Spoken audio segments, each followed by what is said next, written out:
You ever have one of those days where you just want peace? Where you wake up, stretch your arms, make a cup of coffee, and think, yeah, today's gonna be smooth? That was me. Until I looked out my kitchen window and saw a teenage kid doing cannonballs in my private pool, again. My private pool. Locked. Behind a fence. And that kid. HOA Karen's son. Now, if you've never dealt with an HOA Karen, count your blessings. But for those of us who've lived under her reign, you know exactly the kind of chaos she brings. Rules don't apply to her. Boundaries. Suggestions at best. And the concept of private property. Practically offensive to her entitled brain. Let me take you back a few weeks. I had just moved into this beautiful suburban home. My dream, really. Clean streets, manicured lawns, a decent neighborhood. And best of all, a backyard pool. I had saved for years, worked extra shifts, even picked up side gigs just to afford this one luxury. And I wasn't about to let anyone mess with it. Enter Karen. She introduced herself within the first hour of moving in. No joke. I was still unloading boxes when this bleach-blonde hurricane of a woman strutted up in her tennis outfit and oversized sunglasses, holding a clipboard like it was some kind of sacred scroll. Hi, I'm Karen. HOA president. Welcome to the neighborhood, she said without a smile. Now, I'm a polite person. Raised right. So I shook her hand, thanked her for the welcome, and got back to my business. But Karen wasn't done. I just wanted to go over a few community guidelines. Your grass should be cut every Tuesday, trash bins must be inside by 9 p.m., and, oh, pools. We encourage you to keep your pool open for the neighborhood children during the summer. Excuse me. I laughed. I thought she was joking. But her face didn't move a muscle. You're serious? I asked. Of course. It's just part of fostering community spirit. The Johnsons used to let the kids swim all the time before you bought the house. Now here's the thing. I'm not heartless. If I knew the kids, if they asked politely, maybe I'd allow a supervised swim. But I don't know these kids. I don't know their parents. And more importantly, it's my pool. Liability, risk, noise. It's just not something I wanted. So I told her flat out, I'm sorry, but the pool is for me and my family. It's not public access. Karen didn't say anything, but her lips tightened into a smile so fake it should have been printed in plastic. Well, she said sweetly, we'll just see how that works out. I should have known that was code for, this isn't over.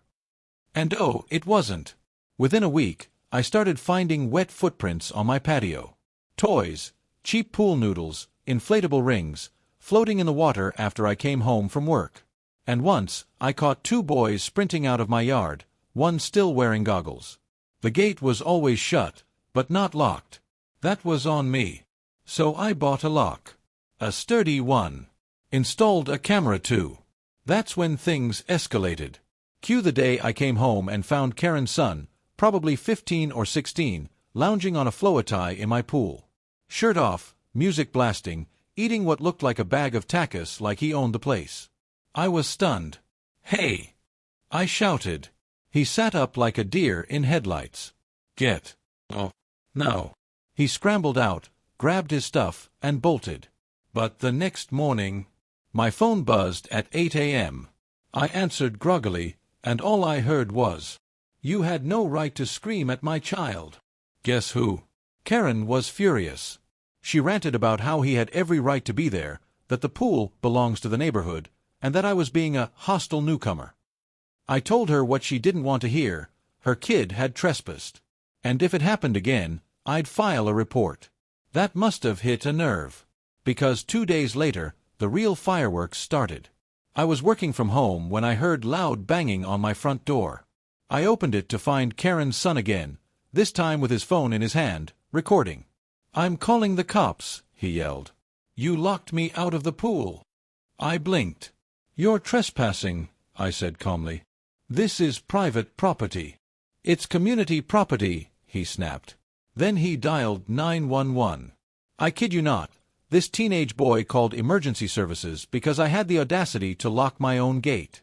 And you better believe Karen showed up too, hair frizzing, heels clacking across my driveway like she was marching into a courtroom. The cops arrived within minutes. I could tell they were already irritated. They spoke to the boy first, then to Karen, who waved her arms like she was conducting an orchestra of injustice. Finally, one of the officers approached me. "Sir, do you mind telling me what's going on?" I explained everything, from the initial conversation with Karen to the repeat trespassing to today's dramatics. I even showed them security footage, clear as day, the kid hopping the fence, uninvited. The officer reviewed the video, nodded, and then turned to Karen and her son. What he said next: "Worth every penny I ever spent on that camera. Ma'am, your son was trespassing. If the homeowner wants to press charges, he's well within his rights." Karen's jaw dropped. Her son looked like he wanted to sink into the earth. But he's just a kid. Old enough to know better," the officer said. "I didn't press charges, not yet. But I made it crystal clear that if it happened again, I wouldn't be so generous." The officer backed me up. "This property is private. You are not allowed back here. Understand?" Karen stormed off, dragging her son behind her. I watched from my porch, sipping the cold coffee I'd forgotten inside. And for the first time in weeks, I felt a tiny flicker of peace. But I should have known better. Because with people like Karen, when they lose control, they don't back off, they double down. And I wasn't ready for what she tried next. You'd think after getting humiliated in front of the cops, Karen would take the hint, right? Wrong. People like her don't learn lessons, they plot revenge. And sure enough, just a few days later, my phone buzzed with an email from the HOA board. The subject line: Community Guidelines Violation Notice. I almost laughed. Violation? For what? Owning my own pool. But when I opened the email, my amusement turned into pure disbelief. Apparently, Karen had filed a formal complaint against me, claiming I was creating hostility within the neighborhood by refusing reasonable community access to shared recreational resources. She even attached pictures of kids I'd never met, playing in the Johnsons' old pool from last summer, claiming that my refusal was detrimental to community morale. Community morale. Like I was some kind of dictator hoarding water. The HOA board scheduled a meeting. Karen was on the agenda, and so was I. Now, I'm not the kind of guy who enjoys confrontation, but if Karen thought I was going to roll over, she had the wrong neighbor. So I came prepared. Security footage, property records, even a copy of my house deed that clearly stated the pool was private property. The night of the meeting, I walked into the HOA clubhouse, and Karen was already there, sitting at the head of the table like some self-appointed queen. Her son sat next to her, arms crossed, glaring at me like I was the villain. A few other board members sat nervously, clearly aware of the brewing drama. Karen wasted no time. The moment I sat down, she launched into her speech. "This community has always been about sharing," she said dramatically, gesturing toward the board like she was making a presidential address. "We welcome new residents, and we expect them to be good neighbors. But Mr. Private Pool, over here, has decided he's too good for that. He's locking out our children and treating this community like his personal kingdom." There were a few awkward coughs. One board member shifted uncomfortably. But Karen kept going, turning on the fake tears. My son was humiliated. He was yelled at, threatened, and traumatized because of this man's selfishness. That was it. I had to speak up. "Are you finished?" I asked calmly. She gave me a smug smile, like she thought she'd already won. I placed my laptop on the table and hit play. The footage rolled, crystal clear video of her son hopping my fence, lounging in my pool, and running when I caught him. The room went silent. Then I added, "Oh, and this is from the day he called 911. I played the clip of the cops telling Karen her son was trespassing. Karen's face turned red. Her son shifted uncomfortably, mumbling, "Mom, can we just—" "Quiet," she hissed. But the damage was done. One of the board members finally spoke. "Karen, he's right. That pool is his property.